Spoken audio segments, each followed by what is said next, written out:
Hey everyone, we're talking about Across Sands by Maison Martin Margiela. I'm sure everyone has heard of this line. This is from their Replica series, which the vast majority of their current fragrances are in. The notes in this are dates, spice, cinnamon, davana, osmanthus, patchouli, cistus, everlasting flower, and incense. And this is a Middle Eastern inspired fragrance by a desert landscape sort of thing, thus the name Across Sands.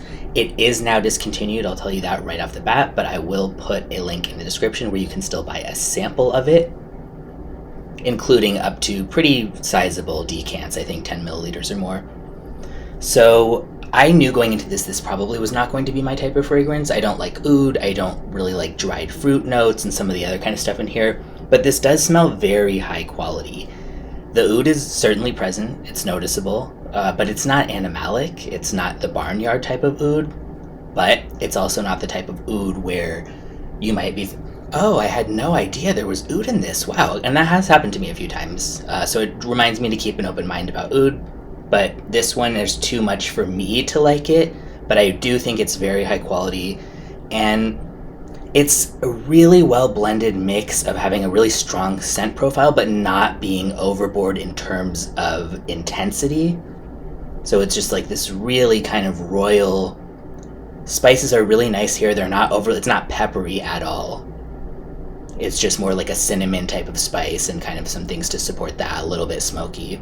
The osmanthus is really present here, and that adds an apricot-like note to the whole thing. And the dates make a nice entry here as well. I've had mixed feelings about dates as a note in fragrance. I really like it as a food in certain things, but here the way it's done is super well blended. I think that for someone to like this, you have to like deep woodsy scents, a little bit of spice, things like that. You don't have to like typical Middle Eastern inspired scents. This isn't as strong as a lot of those are going to be. You don't have to love oud, but if you outright dislike oud, I would not recommend it.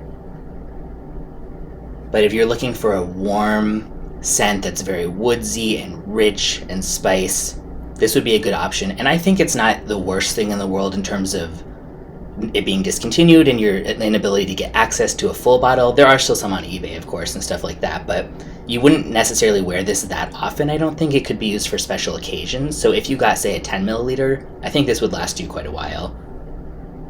By the dry down, it almost gets to be like this boozy, almost like a hint of that kind of cherry pipe tobacco type of thing, and almost like chocolatey in a way as well.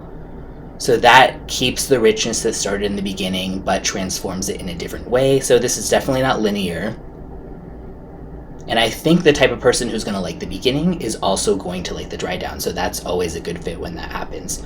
So yeah, if you like the idea of a warm, woodsy oud that's like a mild oud, but not an invisible oud, no one's gonna, like I said, no one's gonna smell this and have no idea that there's oud in it, most likely. You don't have to like patchouli, so if that's not a safe note for you, that doesn't come out too strong here.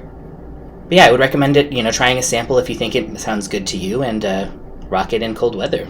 Could do some pretty good scents for a cold, kind of formal occasion. I think this would get a lot of compliments.